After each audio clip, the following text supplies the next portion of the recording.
company doing mindfulness as well as coaching.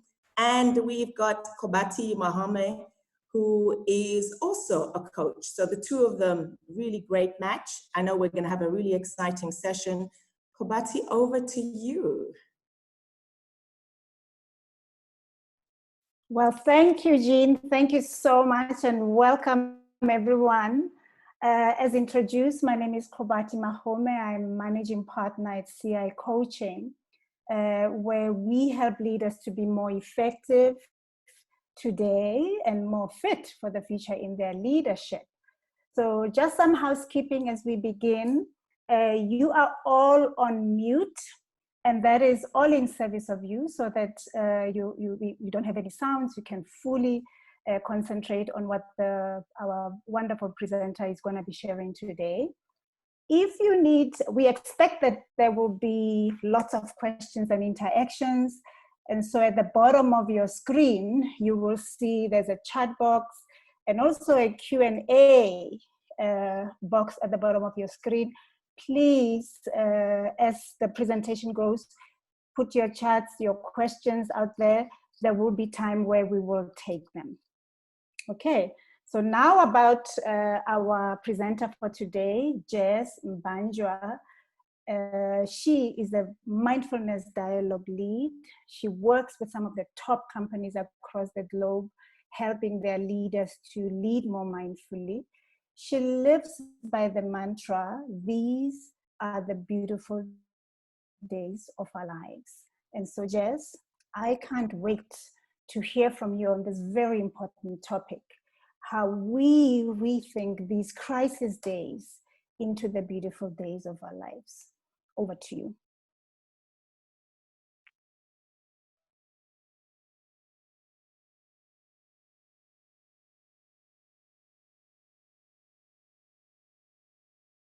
Was I on mute all this time? Hello, guys. We could hear you. We could hear you. Jazz, you're still on mute. Okay, that's fine. I'm just trying to get to slide 1.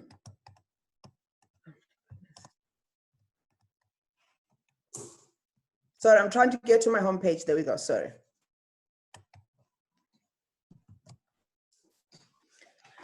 Welcome to our mindfulness webinar today. It is indeed an unusual time. We are feeling hopelessness, uninspired, isolated, a sense of uncertainty, volatile markets, and unstable economies. We are living in an era which is very complex in our health system, with no cure yet for our COVID-19 virus, which has shaken the world, leaving us with bottled emotions and untwisted faulty thinking in our minds, and some tangled and troubled relationships in our families, our workplaces, business engagements, and in societies. In this session, I introduce mindfulness as a tool to help us sustain and survive the global lockdown positivity. I chose these words carefully of lockdown positivity, and as I go through my presentation, I will unpack them for you.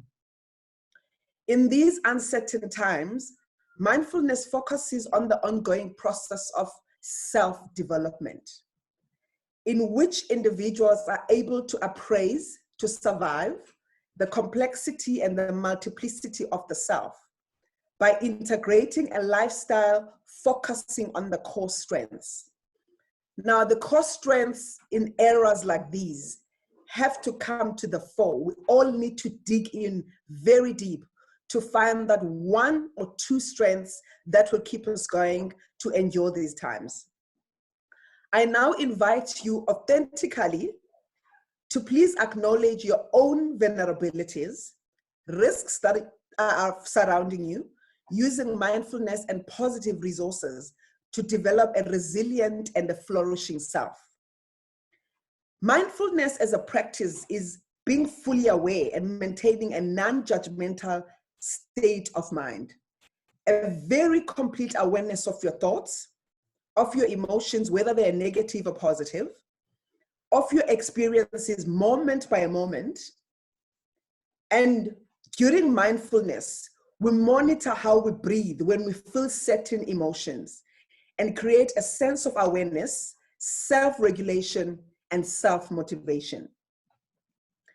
These techniques help us become more stronger in times like these, more wiser, faster, and have a solutionist thinking approach during times where we face difficulties and unpredictable circumstances like the lockdown positivity. This moves me to my next slide, which talks about humans. I believe that humans are the smartest people on earth. But under lockdown situations where we find ourselves in, we need to cooperate and help one another. We need to recognize ourselves in others and our potential to be able to care for each other, to show more compassion, and to show that strength which brings that heroism and love within us. So strengths focus is something that I talk about a lot, and I really love to encourage people to say, instead of focusing on your weaknesses, dig very deep on your own strengths. Focus on your strengths to thrive during difficult times. Try and combat negative emotions and shine your positive self. Turn the situations around your home environment, your family environment, your workplace environment to be more bearable so that you can be able to live a more harmonious life. This also brings me to my favorite slide that talks about social connectedness. In times like these, we really have to, like I said, dig deep. And social connectedness is a concept whereby we as human beings want to have a sense of belonging. The way we are wired, the way we are made, we want to belong somewhere. We want people to look us in the eye and tell us how great we are. And we want that recognition to say, I see you, you see me. And people want to be seen as that in the social connectedness space. And also social connectedness is a very strong predictor of a better health for human beings, better vitality, longevity. That sense of belonging is what makes us thrive, even in lockdown situations where we want assurance that all is well or all will be well. And again, when I talk about social connectedness, in social connectedness, when our happiness levels increase in our home environments, in our workplaces, in our society, in our churches, naturally the level of happiness for yourself rubs off to the next person or to the people around you, which in turn builds trust, it builds a stronger network, it fosters more closer relationships, and it builds a resilient person, a resilient competency in the human being. And like I've said before, human beings, we are species where we are wired to connect. So for example, myself being at home on lockdown, and I think today is day 28, I'm already feeling like I just want to get into my car and go get a cup of coffee. I just want to get into my car and go and meet a friend. I just want to get into my car and go to the gym. But with all those lockdown regulations that our president have announced in the country, we can't freely do that because we have to protect ourselves, protect those around us, and we have to abide.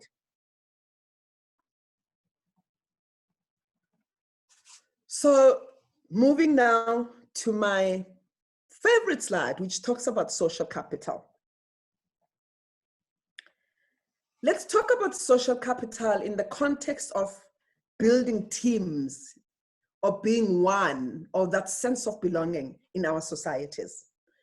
Currently, we are facing difficult times emotionally, financially, spiritually, and I chose to link social capital with the lockdown to emphasize specific benefits that flow from trusting the people around us, especially when we experience negative thoughts that could lead to something called a downward spiral. So we have something in psychology that talks about a downward spiral and an upward spiral. Look around, take a moment and look around you, your family, your friends, your colleagues, churches, your therapists, your confidants, your children, your siblings, and our caregivers. And obviously some of this work we do through Zoom and we do through Microsoft Teams because we can't physically meet. How can we use social capital to contribute to high performance individuals during this time? And I'm going to spend a moment just to invite all of us, including myself, to spend half a minute of thinking, what are your core strengths? What strengths can you use and really dig deep in times like these, where things are harder, things are uncertain, things are volatile, things are very ambiguous. We don't know what the future holds. And I know within all of us, I mean, I've listed some of the top character strengths according to scientific research: leadership, communication, task enabling, gratitude, showing kindness. And I think it's very important, and I'm going to make an example about myself, that my top strength when I look at the list for me is appreciation of beauty. Hence, I live by the mantra that says these are the beautiful days of our lives.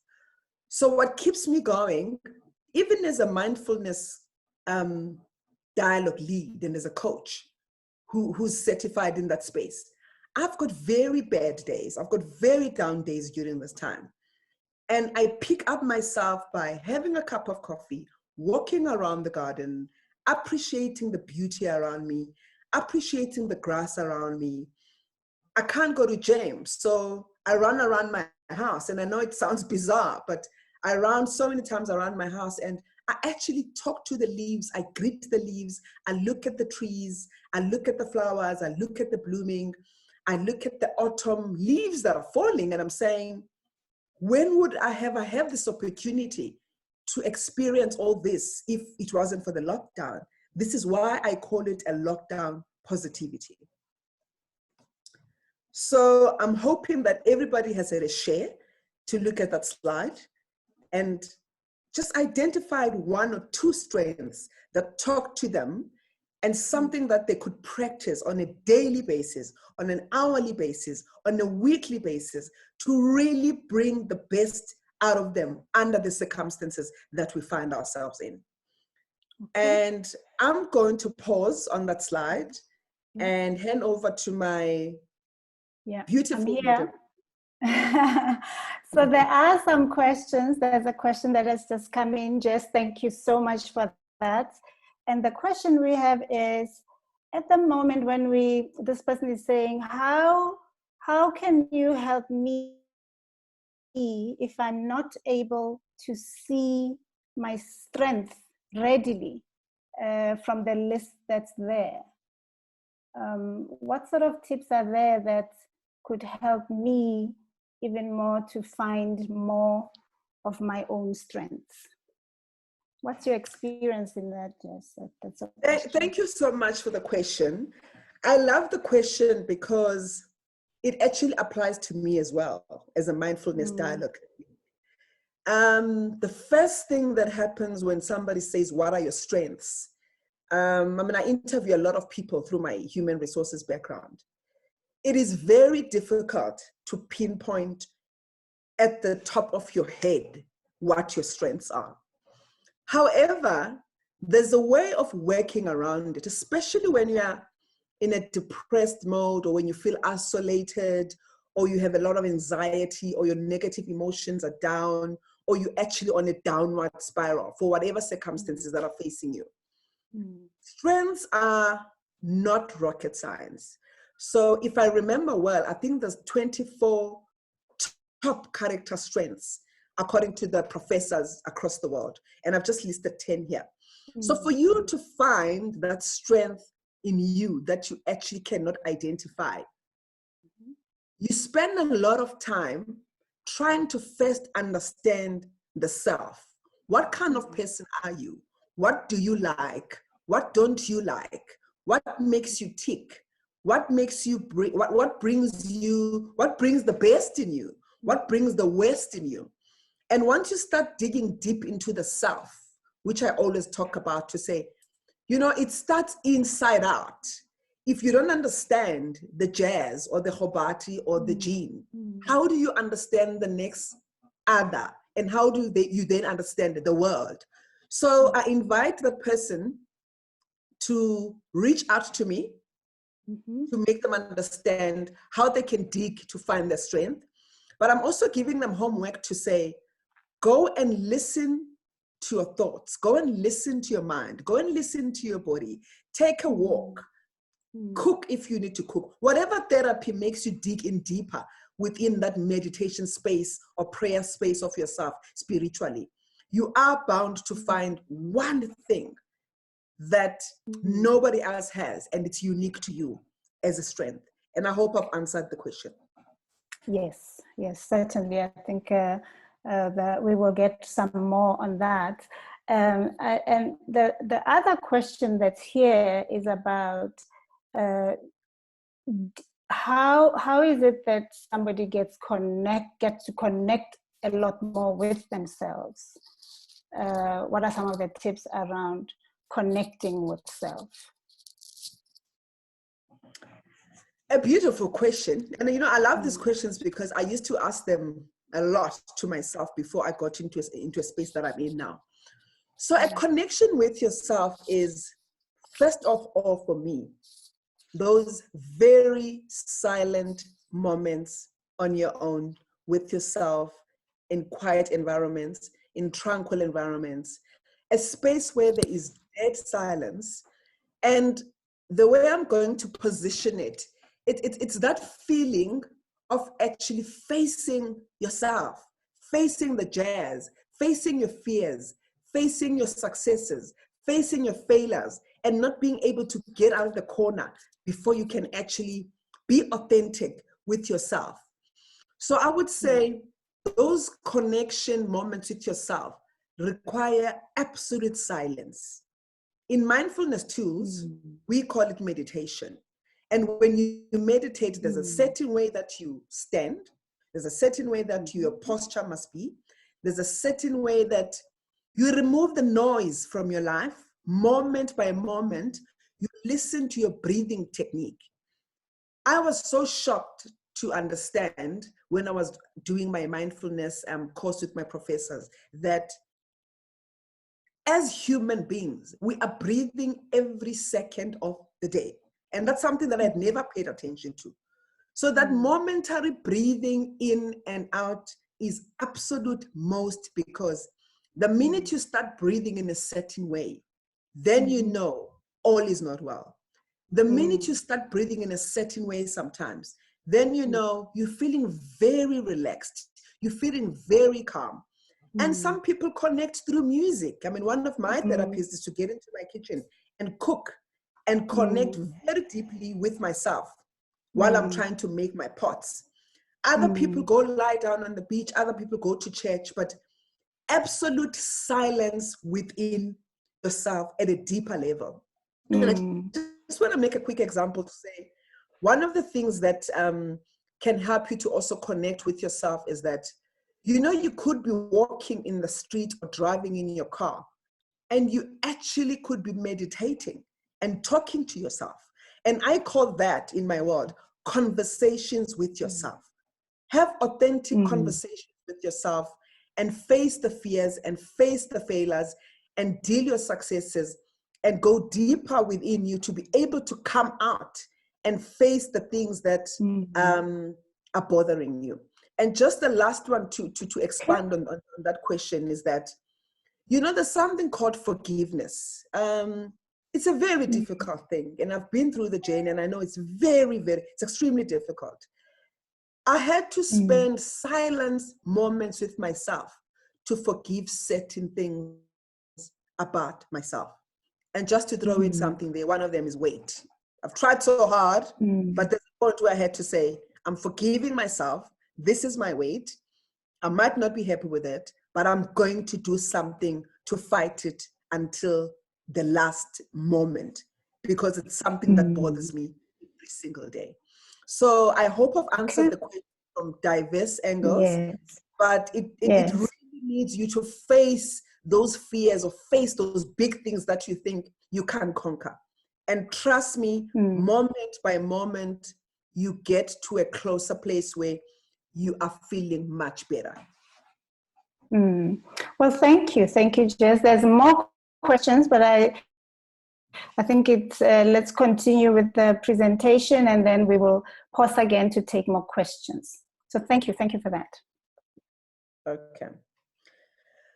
And I'm now going to talk about something which is also very close to my heart. As you can see the picture of the beautiful lady with the jump,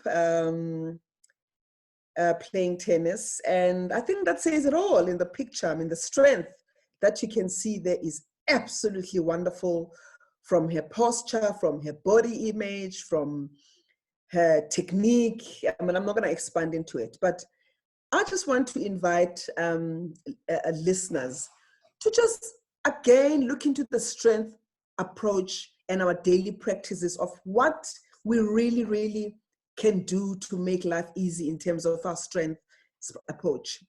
So using our strength spotting approach as a fundamental skill. So there's something called strength spotting.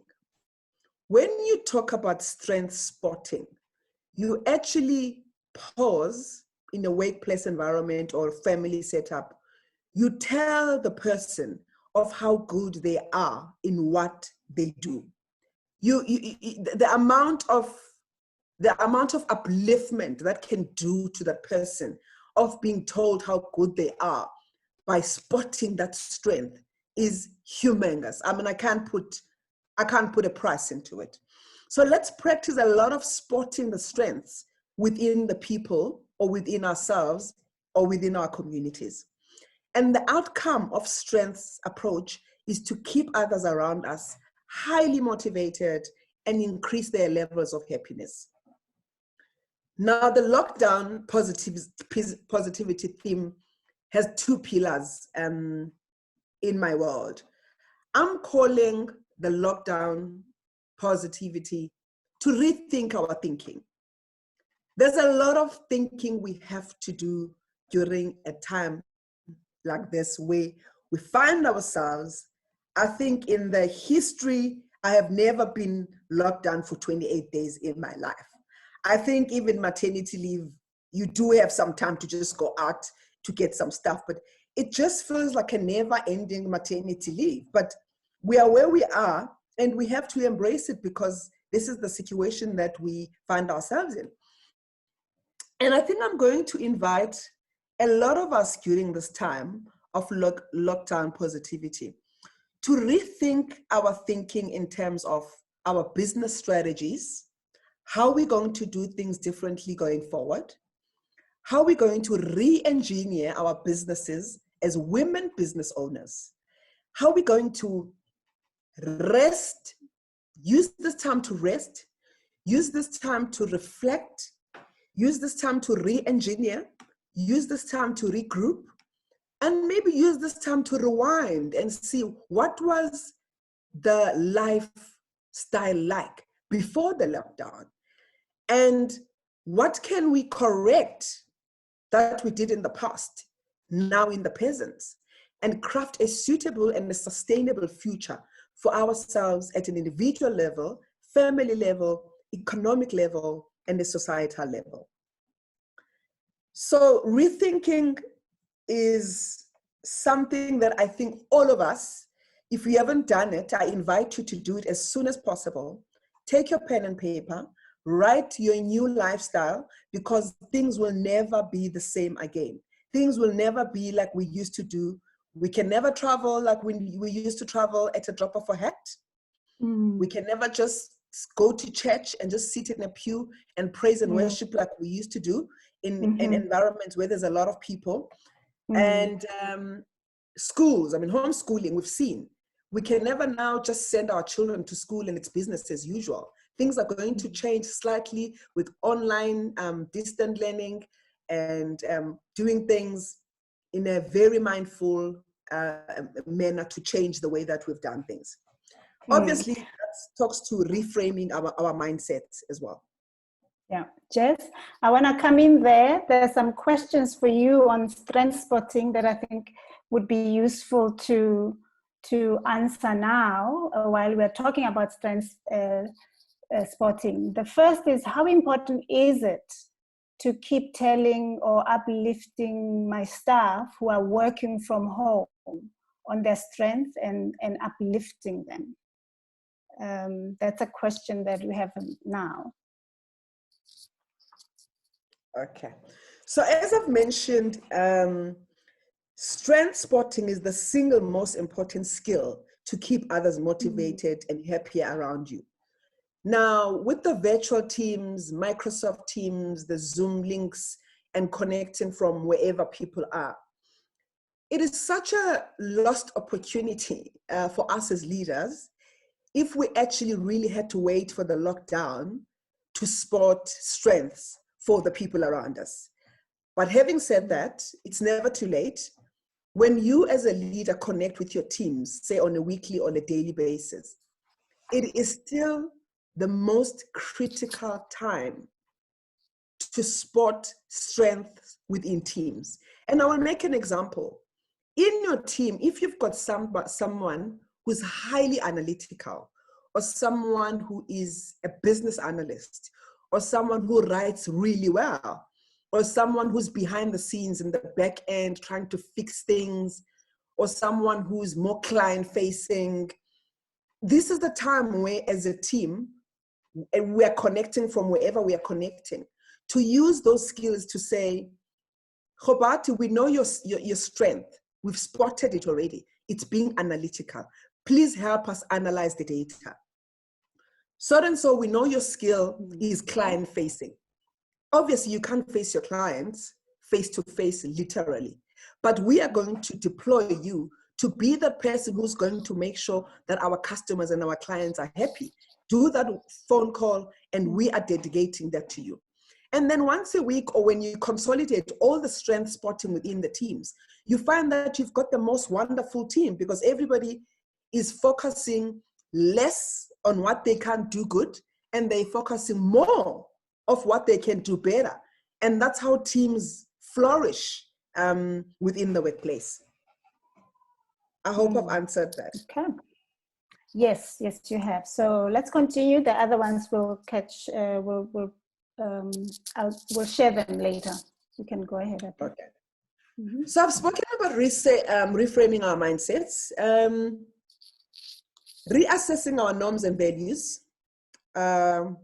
There's something quite interesting which I love, which is called habit hacking. Habit hacking is that very bad habit that you do, and you reflect within yourself what it is. And I know what mine is. Mine is, I do not like listening to people who want to get from point A to C, but to first go from point A to Z and then come back to C. So my listening capabilities, I've had to do a lot of work in terms of hacking that habit, so that I look interested, even if somebody's saying something that I don't agree with. So some of these examples, we need to reassess our norms, our values, get rid of our old habits, and have a new outlook towards life. I've spoken about a cultivation of a sense of belonging.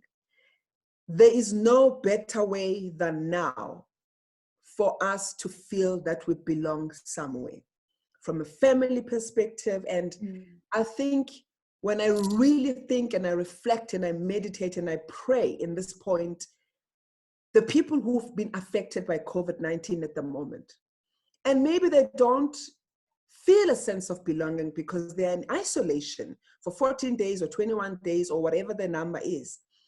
Those are the kinds of things that, when I say positivity or lockdown positivity, we really need to dig deep. So even that person lying down in a hospital in isolation, who can't be seen by the family, who can't be visited by the family, or is in that ventilator, still needs a sense of belonging. So these things, we might just take them for granted, but let's cultivate a culture of sense of belonging and a sense of oneness and a sense of looking people in the eye and saying, I see you, you see me. I'm not going to talk about strengths. I think I've talked enough about that to build a sense of trust and a sense of safety, especially for our children and our caregivers and everybody else around us. And most importantly, reframing our mindsets around embracing diversity. You know, we are a culture of not so big or positive in embracing diversity and participating in society. And I think the lockdown had to come, and maybe the lockdown had to say, just pause a little bit. Are you chasing more the economy, or are you looking after your people? Are you looking after your employees? Are you looking after your family? What's the point of rushing and chasing the race because you want to make more money, but the people around you are suffering? So I invite all of us to become part of a solution through become real citizens to show that citizenship power and be very proactive in our approach in doing things during the lockdown positivity era. And I'm going to now talk about benefits of high quality connections. Now, high quality connections is a serious one. These high quality connections can increase our vitality. They can increase our longevity. They can increase our mutuality. They can increase our positivity. And again, through mindfulness, we all aspire to have that vitality life, that longevity life, that mutual and positivity engagement. And again, we become more agile, more flexible, more positive in enabling our mindful engagement with other people. And high quality connections, they facilitate better communication with our people in the workplace, at home, better collaboration efforts by bringing all those strengths that I've spoken about to bring stronger teams. Commitment is a big part of it as well, to be committed in the task that you are given to do. A lot of coordination. You asked the question about how do you spot those strengths when people are working virtually. Coordination of virtual teams to come together so that we're able to recognize people's efforts positively and to build a mindful and a positive organizational commitment, loyalty within our employees, and to enhance and facilitate individual and project overall team performances, even though we don't have to be in the offices physically.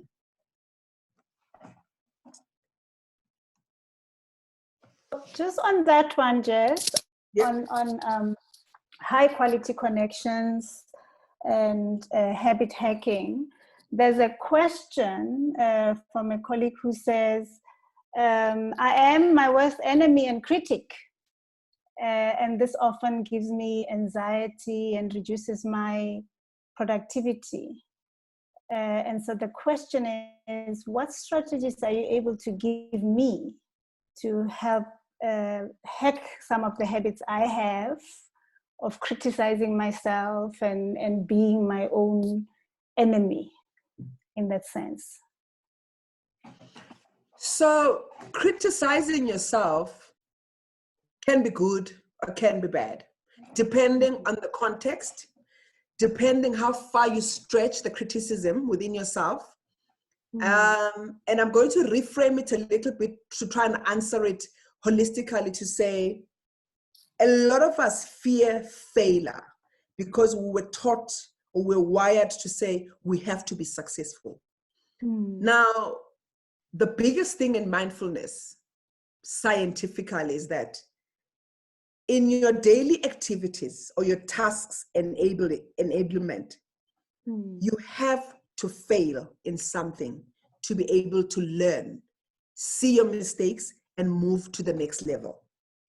If we are painting a picture of saying we are successful, we are great, we have vitality, we have this longevity, we don't want criticism, we don't want destructive comments from other people, then we are living a lie. And I think during the times of lockdown, where we are now, there's a lot of criticism. And I think there's a lot of things that are out of our comfort zones.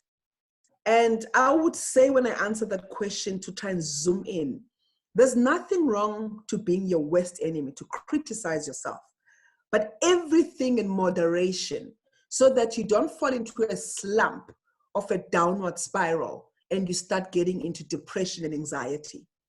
So criticize yourself, look yourself in the mirror and say, Jazz, I don't think you did well in this aspect, but I think you did fantastic in this other aspect, using your strengths approach again. And then whatever criticism you've given to yourself, not harshly, learn from it, use it as a learning experience. And whatever habit that it is that you know is a bad habit, whatever it is, use a habit hacking technique to deal the habit, to look the habit in the eye, to face the habit, and to be very aware when the habit kicks in. And like I made an example to say, sometimes I'm not the best listener. And when I listen to people who are talking and I'm bored, my facial gesture says it all. But I've had to learn to stop the distractions, leave my phone when I'm bored and put it away, stop the drawing that I do, because I start doing artistic stuff when somebody's in front of me and talking.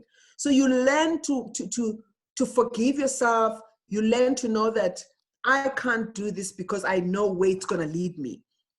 And you don't want to go too deep into it. So to answer your question, everything in moderation.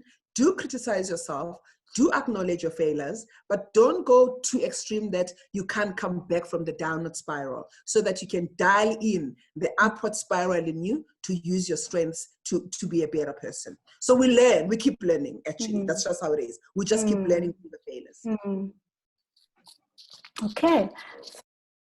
So thank you for that brilliant answer, Jess. Another question is about social connectedness. So part of what you said in the presentation is that our social connectedness helps us to be more vital and actually just live a much more fulfilled life. So the question is, what are some of the tricks that we can mindfully connect socially so that it actually contributes to this high quality connectedness that you've just spoken about?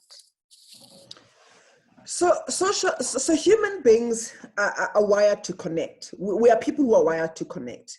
We are not people who are supposed to be under lockdown and being told that we can't do this, we can't do that. Let's stop there. So social connectedness is something that also we have to teach ourselves. We have to create awareness of ourselves to say, I might be at home with my family. I might be in a position where I can't do the normal things that I can do, but I can have some tools around me that I can use to keep in touch to the social world. For example, there's festivals that are happening on televisions. I saw the Global Citizen happening. There was Andrea singing the other day, Bocelli in Italy. And sometimes as human beings, you might not be physically there in the moment where things are happening outside in the social world. But again, mindfully, you reset your mindset to imagine that I'm watching a concert and I'm in Italy, I'm watching the global citizenship in the US and I'm part of it. And I'm part of it in my mind because I'm enjoying the music, I'm enjoying the vibe. And that on its own creates a sense of belonging to something. You feel part of something, even if you are not physically there. It's social connectedness, like I say, it's good for better health, vitality, longevity, the sense of belonging. and thriving in this lockdown situation, so that you know that there's trusted people around you, there's a stronger network, there's good fostered relationships that you can build to build a resilient competency. So I want to say to the person asking the question, it's reframing your mindset. So you are sitting at home at the moment, most of us, but you still have friends, you still have family, you still have the social things that you probably can't do physically now, but you can tune into you, to listen to your music, you can go to your iTunes to do the things that you love. And the mind is such a powerful thing that it actually takes you back to those places. I mean, one of the things that I've been craving at the moment is just to jump on a plane. I just want to jump on a plane and go somewhere. And in my world, I've looked at all the pictures of when I was just able to pack my suitcase and jump on a plane. But the irony of it, at the time where I actually had to go and jump on a plane, specifically and go to Spain, I was so grumpy about it. You can never understand. But now that it has come back and I don't have it and I can't do it to go to my favorite city, I'm creating all the beautiful memories that I had while I was there. And I'm socially connected to Spain because that's where I studied. That's where I made the best friends. That's where I used to walk on the streets. That's where I enjoyed the best food, you know. So you, in your mind, you create all these memories that take you back, which is part of the social connectedness that we're talking about. Yeah. Okay, well, thank you. I think we can go ahead, continue with your slides. Those were the two questions that we've answered so far on this topic. Okay. And my next slide talks about active constructive responding. Now, this one is it looks complex, but it's actually a very easy one. It talks about having meaningful conversations with people around you. And I'm going to repeat this. It talks about having mindful, meaningful, positive conversations with people around you. Now, bear in mind, we are living in a space where we are confined with our partners, with our children, with our caregivers, with our families. And whatever you say, especially for the children, they sponge everything. And this is a phenomenal way I'm saying, how many of us think mindfully before we respond? How many of us are thinking positively before we ask a question? And how many of us are thinking positively and mindfully before we speak? And if we responded to good and bad news shared by a person whom we love with interest, with a positive gesture, with positive emotions, even with a great facial expression or even an encouraging tone, can you imagine how that person feel? They feel a great sense of belonging just by you using active constructive responding of the way you speak, the way you respond, and the way you ask that question. So for me, I think there's a lot of things that I'm saying we can re-engineer, we can look into the past, we can do a lot of habit hacking by focusing on the things that we never probably had the time and the energy and the space to do right. And this is the space now that I'm calling lockdown positivity. Let's change, let's re-engineer, let's rebirth a new way of doing things. And through active constructive responding, we can mindfully increase our positivity in the relationships with others. I've mentioned that. And we can attract more positivity energy towards our own selves and have a great sense of satisfaction for both parties, with people and our own selves. And all these micro moments of responding constructively, you know, they demonstrate mutual understanding, validation, caring and sharing good news to the other person. Although it could be shared, you could be sharing something small, but it could mean something so big to somebody else. And it's just another mindful way of opening up a longer and a positive conversation with the other person. So it is quite important to pay particular attention to some of these things while we are at home, staying safe, saving lives, and being in a space where we spend a lot of time maybe in isolation with our own selves, in silence, mindfully meditation, praying. But we can practice some of these little things to get to a better space when we interact with the world, whenever that will be. And I'm going to go quickly through the SCAF model. The SCAF model basically talks about 5 things. It talks about the status of human beings. We all want to feel status, relative importance to others.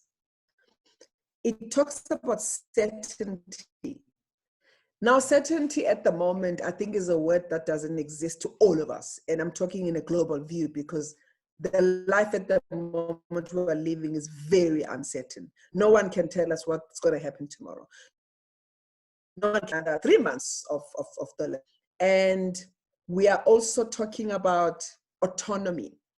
Now, we are a species of wanting to be free. We want independence. We want to be free. We don't want to be locked down. We really don't want to be locked down. But we can use a way of a sense of control over events that we can't help. If we can't help being stuck, we can't help it. But let's use these moments positively. It talks about relatedness. We want to feel a sense of safety with others. And it talks about fairness. We want a perception of equitable exchange between people. And the SCAF model, for me, just summarizes everything that I think I'm talking about when I'm talking about the lockdown positivity in terms of status, certainty, autonomy, relatedness, and fairness.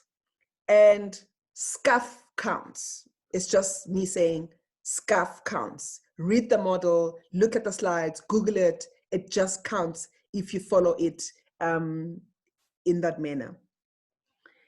And remember, one of the most important things as human beings, your actions and the decisions that we make, they either support or undermine perceived levels of status, certainty, autonomy, relatedness, and fairness in your space. I think this one is more in particular in the workspace, in the corporates where we work, where status sometimes is everything, depending on what role you have, what grade you have, what salary you're in, what floor you are in, what office environment you are in, if you are in a closed office or you're in an open office. And it's just all these things that we just have to take a step back and just remember that the actions and the decisions either support or undermine the levels of the SCAF model. And I am going to now conclude. We are right in the end of my presentation, where I am leaving you with the parting words that let us make the most of this time in the lockdown.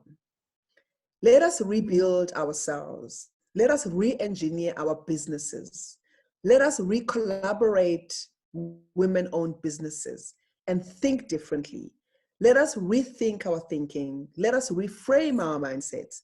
Let us come up with innovative ideas of how we're going to do business moving forward, because the old ways of doing business are not going to sustain us post-lockdown. Let us nurture our relationships. Let us nurture our vitality and our well-being. And with those words, I want to say thank you very much.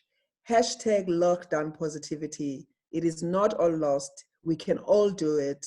Just change that mindset. Just rethink your thinking. Just rebuild yourself. Just re-engineer the way that you are going to do business, women-owned businesses. Let us collaborate. Let us talk. The resources are available. I'm a phone call away. Jean is a phone call away. People are emails away. Let us just re-engineer our society for the better. Thank you.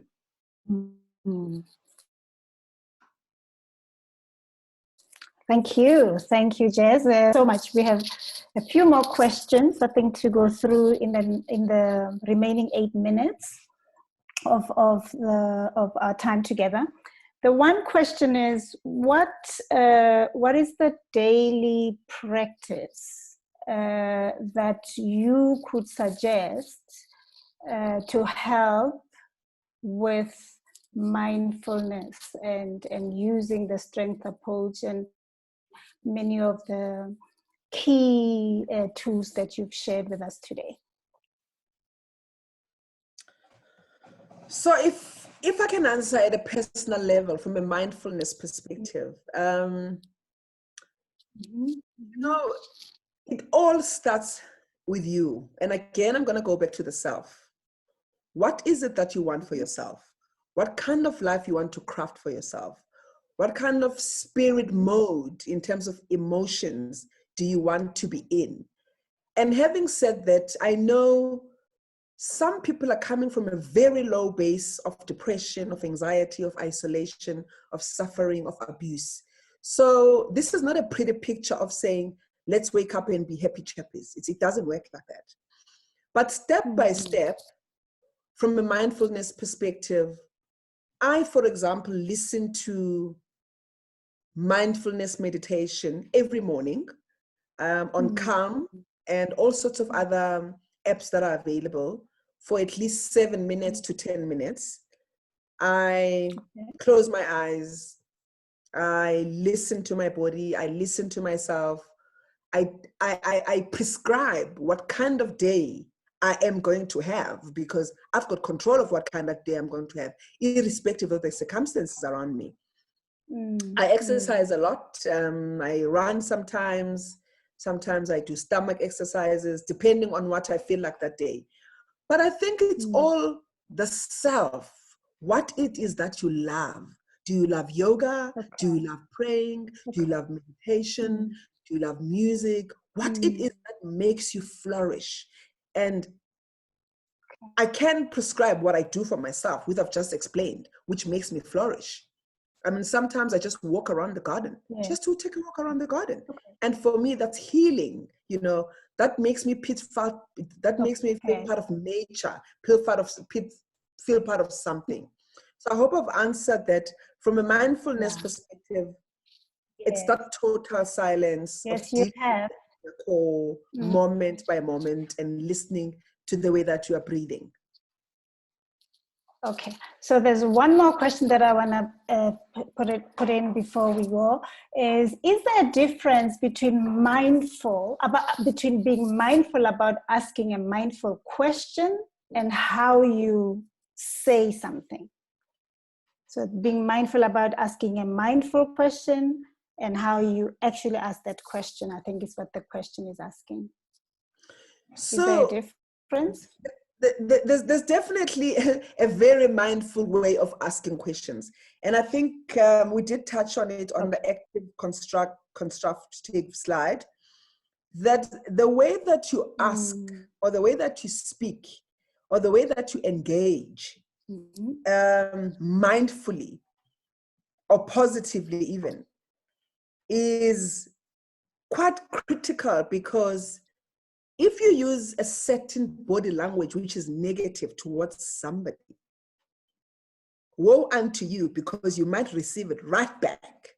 But if you use the active, constructive responding in having your mindful conversations, in asking questions, for example, using positive gestures, positive emotions, positive facial expressions, and very importantly, using an encouraging tone to make the other people feel good about themselves, I think the results will be much better than just you lashing out at somebody, asking a question which you think is mindful, but your tone is ugly, your emotions are negative, your expression is not the best expression, because you might just get it back to you. And then how are you going to deal with it? So to answer your question, I do encourage asking questions mindfully using active, constructive responding, which is on my slides. Okay. So we have 2 minutes. And I think there was just one last question. I don't know if you can answer a question in the last minute, or it basically says, is there a direct correlation between being clear of your boundaries and achieving that state of mindfulness? Is there a direct correlation between being clear of your boundaries and achieving the state of mindfulness? I think that there is a possibility. Achieving a clear state of mindfulness. I mean, I used to argue a lot with my professors about this, to say, but how mindful can you be mindful? How practical is this? I mean, is this just science, or are we living a facade, or is this real? And what I can say to answer that question is that practice, practice, practice makes perfect. If we are coming from base zero, like I did when I didn't know anything about mindfulness, I knew that I'm a student, I'm open, I'm learning. It is what it is. I don't know much about this topic, but I'm highly interested in this topic. So I think you can have a little bit of a balance to say, is there mindfulness, or the other words that you use to say, for me, it's practice, practice, practice. And eventually we can all get there. Well, thank you, Jess. There's been a lot of comments about how people are loving it, how insightful this was. So thank you for a really, really great and interesting 1 hour. Okay, bye everybody. Looks like everybody's most people are ready. Thank you so much. So till next time, we're coming back again. We're holding these every week. So we look forward to hearing from many more of you, and many more of you attending these sessions. Thank you, Jess. Thank you, ladies. That was amazing. That was really great. Thank you very much. For those still on the call, we will share the slides, and we'll also share the recording. Just give us a few days to actually upload the recording. Thank you, Jazz. That was fantastic. Thank you very much.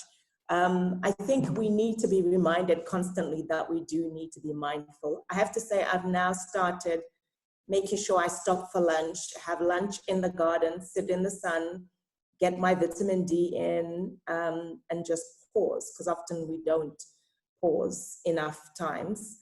And for my family, we've actually started, my family split between South Africa and the UK, and we now have Sunday evening calls. That's everybody, the grandparents, my siblings, and all the children, and you get to see everybody. So rather than just the WhatsApp messages, and I think you're right, we do need to make the most of this time. We really do need to make the most. So thank you, everyone. We're right on time. Jazz, all the best. Thank you for those amazing words. But Goodbye. you were absolutely amazing, my sister. Yes, thank you. Thank you so much. And next week, we've got Kobati speaking on leadership. So please join us for that webinar. We've sent out the invitation, and you'll be able to register for that during this week. Thanks, ladies. Thanks. Thank Awesome. you. Thank you. Thanks. Bye-bye. Thank you. Bye-bye. Bye.